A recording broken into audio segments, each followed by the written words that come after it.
E aí, já se inscreveu no canal? Tá curioso para saber o que que Napoleão aprontou dessa vez? Qual é o grande babado agora? O que que Napô fez depois de preso?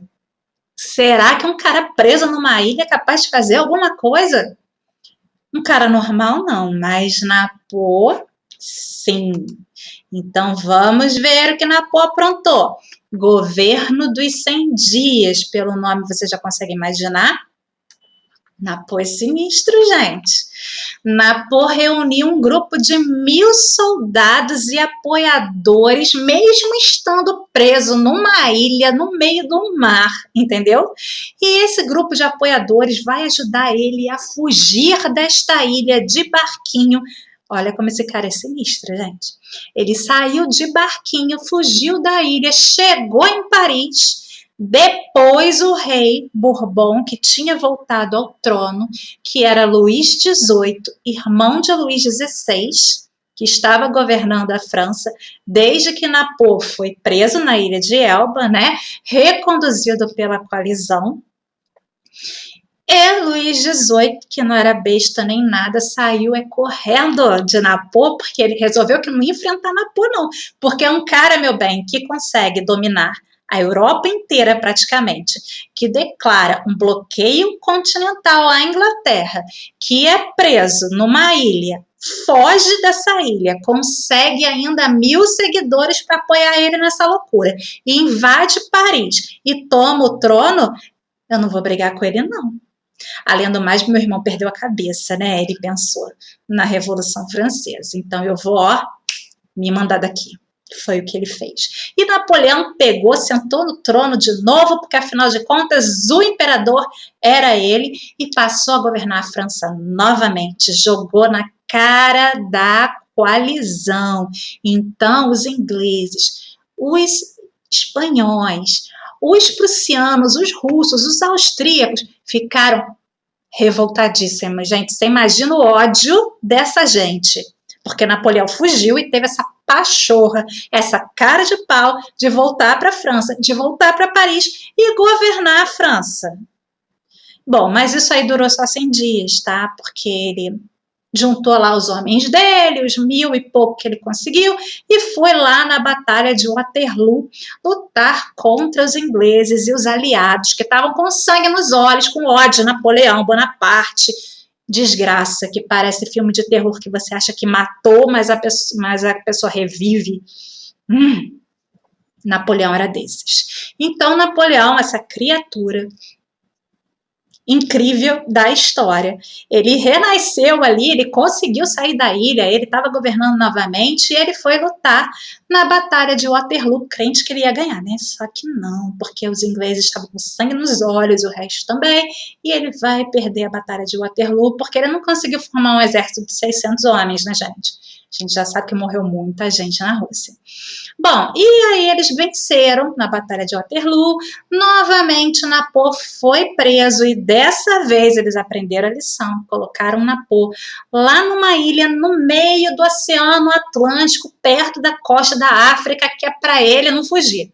Porque esse homem, né, morre não. Ele é difícil. Então Napô foi preso numa ilha lá no meio do Oceano Atlântico, perto do continente africano, onde ele não poderia sair, que chamava a Ilha de Santa Helena.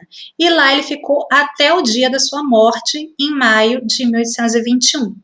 E durante esse período, né, que Napô foi preso na Ilha de Santa Helena, os vitoriosos, Inglaterra, Áustria, Rússia, Prússia, Suécia, Espanha, vão se organizar, vão fazer um congresso chamado Congresso de Viena, na capital da Áustria, para organizar o mapa da Europa que Napô bagunçou, né? Porque era muito levado esse cara. Ele bagunçou o mapa da Europa todo e tirou todos os governantes do lugar, do trono, e colocou os parentes, né? Então, tinha que reorganizar o mapa. As fronteiras, porque ele juntou tudo e tudo virou França, né? E tinha que voltar os reis absolutistas antigos para o trono, ou pelo menos os que sobreviveram a Napô. Então, o Congresso de Viena tinha essa missão, além de, óbvio, estabelecer uma pena bem penosa para a França, para ela não inventar mais de fazer revolução e nem ter outro Napoleão, não. A gente tem que quebrar a França. Então, o Congresso de Viena, ela tinha essa missão muito importante de reorganizar o mapa da Europa pós-Napoleão. Aqui a gente tem uma imagem do Congresso de Viena, onde tem aqui os principais líderes do mundo europeu do século XIX, e aqui eles têm um mapa da Europa, onde eles estão decidindo aí o que vai fazer com esse mapa. Dividindo o mundo, né, gente, teoricamente. Também no Congresso de Viena eles iam dividir as colônias da França entre eles lá. Bom, então o Congresso de Viena, ele aconteceu entre novembro de 1814 e junho de 1815, não foi fácil chegar a uma conclusão, foi difícil porque todo mundo quer um pedacinho maior, né? E vai reorganizar a Europa após a Guerra Napoleônica. A prioridade do Congresso de Viena era acabar com os vestígios da Revolução Francesa e a Era Napoleônica, fazendo o quê?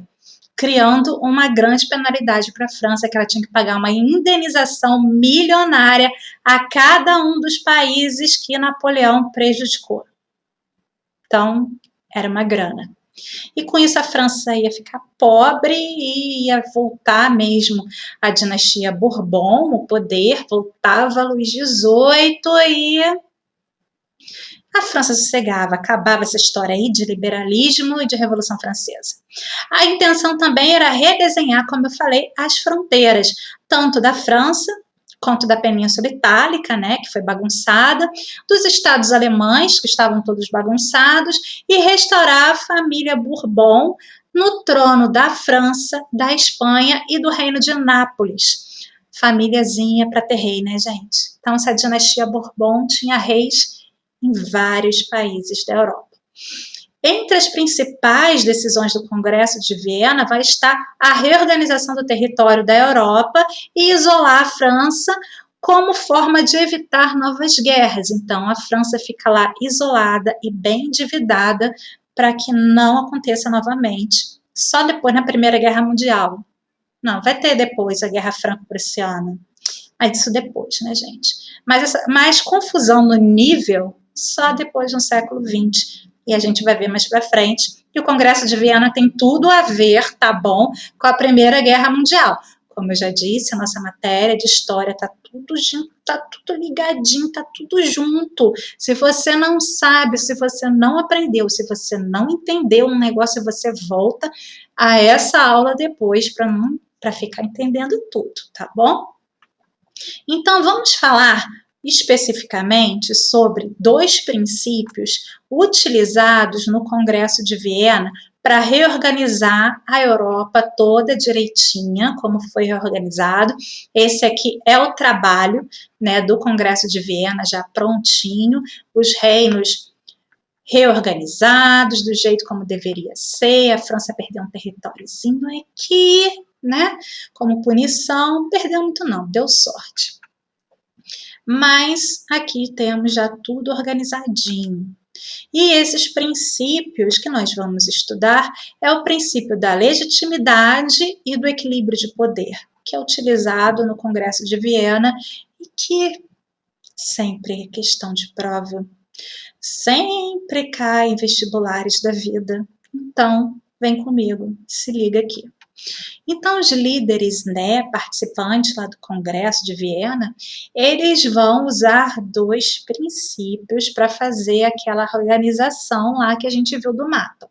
O primeiro é o princípio da legitimidade, que vai determinar que as dinastias que tinham poder no período anterior do processo de Revolução Francesa deveriam reassumir seus tronos e territórios. Então, aí, como a gente já viu, os Bourbons, por exemplo, reassumem a França, a Espanha e uma parte lá da Itália, um reino da Itália, porque nessa época a Itália ainda era um monte de reinozinho separado, não era um país. E o outro é o equilíbrio de poder.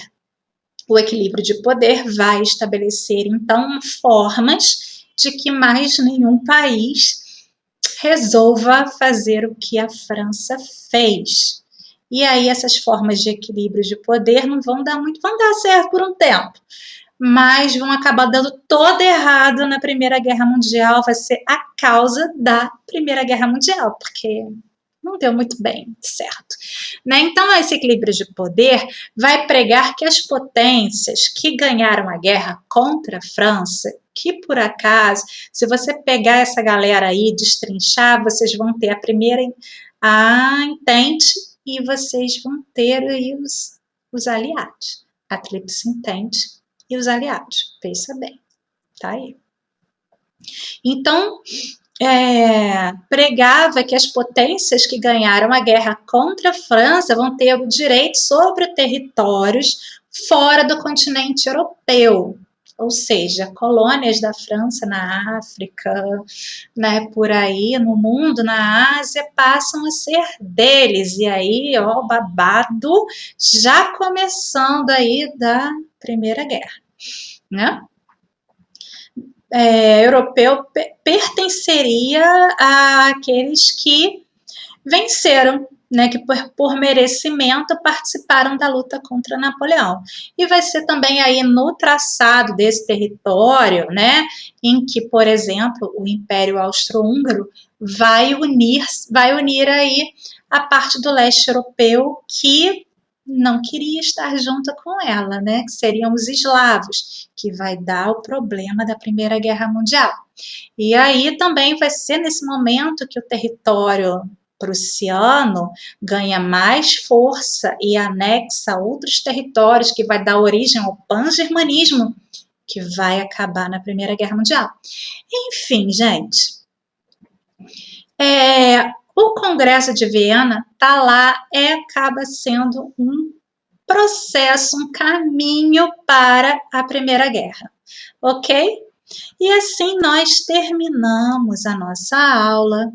Espero que vocês tenham gostado, que a gente tenha entendido e compreendido bem esse processo que tem muita coisa a ver com a história do Brasil, tem suas consequências intimamente ligadas depois à história contemporânea, que nós vamos ver mais adiante, que é a Primeira Guerra Mundial. Fiquem em paz, bom descanso, se inscrevam no canal, tá? Me sigam no Instagram, se inscrevam no canal para estar sempre por dentro de todas as aulas. Um beijo, um abraço e até a próxima aula. Tchau, tchau!